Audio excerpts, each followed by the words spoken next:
It is now here. OpenAI has just released O3 Mini. This is rolling out to ChatGPT users as I'm recording this. In this video, I'll read through the blog post and we'll look at some of the benchmarks. O3 Mini is the newest and most cost-efficient model in the reasoning series in both ChatGPT as well as the API today. This was originally previewed as the last announcement right before Christmas of last year. They mentioned that this powerful, fast model advances the boundaries of what small models can achieve. It delivers exceptional STEM capabilities with particular strengths in science, math, coding, all the while maintaining the low cost as well as the reduced latency of OpenAI's. They mentioned that this is the first small reasoning model that supports highly requested developer features, including function calling, structured outputs, and developer messages. This makes it production ready out of the gate. O3 Mini will support streaming. Choose the reasoning effort options between low, medium, and high. Effectively, what those toggles mean is it gives you the ability on how hard you want O3 Mini to think about a particular task before it gives you that final response. At time of recording, O3 Mini does not support vision capabilities, so developers should continue using OpenAI's O1 model for visual reasoning tasks.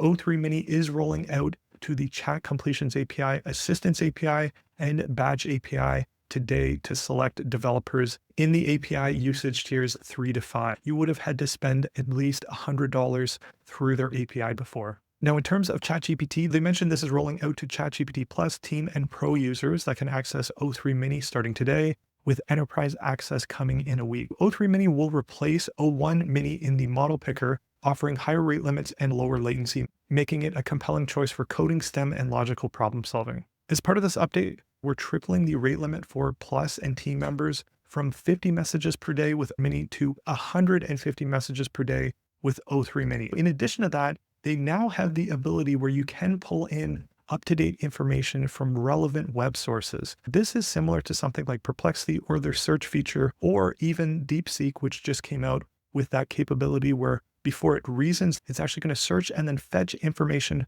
from the internet so you could get information about today's events or whatever it might be. Also starting today, free plan users can try out OpenAI's O3 Mini by selecting the reason option in the message composer or by generating a response. They mentioned O3 Mini uses medium reasoning effort to provide a balanced trade-off between speed and accuracy, and all paid users will have the option of selecting Mini High in the model picker for a higher intelligence version that takes a little bit longer to generate responses.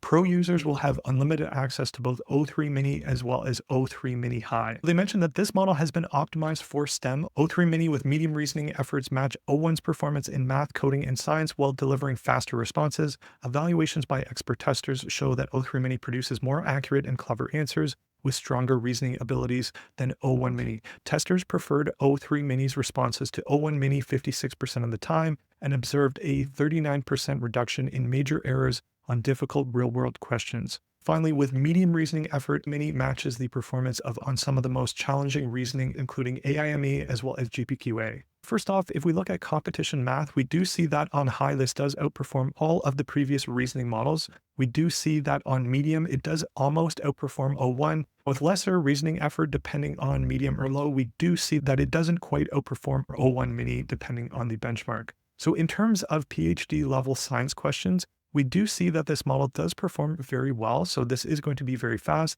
It outperforms O1 Mini, but it doesn't quite outperform O1 Preview or O1. In terms of frontier maths, we do see that it scores a 9.2%, which is an improvement on both O1 Mini as well as O1, which both had 5.8 and 5.5 respectively. Where this is really great is in terms of competition codes. We do see that this is the best model out there right now with an ELO of 2130.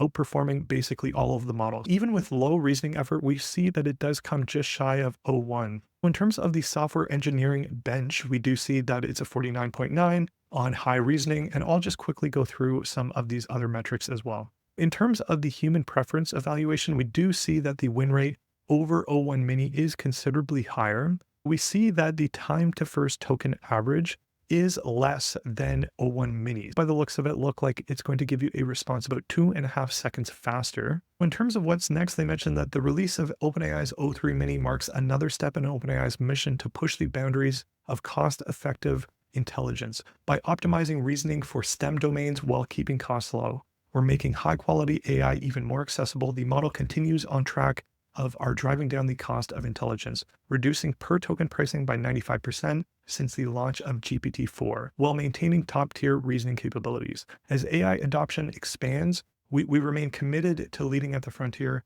building models that balance intelligence, efficiency, and safety at scale. At time of recording, I do not quite have access to O3 Mini. Now, I do have a ChatGPT Plus tier, but as it mentioned within the blog post, it will be rolling out today. It's $1.10 per million tokens of input. It is $4.40 per million tokens of output. In terms of the knowledge cutoff for O3 Mini, this goes up to October 2023. And for the context window, you can put up to 200,000 tokens or receive up to a maximum of 100,000 tokens. So to put this into perspective, this is the same context window that you get with the O1 model. Last, just for some vibe checks, I'll show you what O3 Mini looks like in one of the applications that I've been working on. If I just say, generate me a hacker news clone in React, I'll go ahead and I'll ask for that question. We see that it's loading, it's thinking. So it thought for about 7 seconds there before it generated this response for us. And if we take a look here, we have a Hacker News clone. Here, it's actually going and getting the relevant sources. This is live information. I should be able to open these links, and that does work. It brings me right to the blog post that just came out moments ago. Otherwise, let me know what your thoughts are on this model. What are you going to be using this for? Are you going to be using this model and swapping it out from other models within the applications that you're building? Let me know your thoughts in the comments below. But otherwise, if you found this video useful, please like, comment, share, and subscribe. Otherwise, until the next one.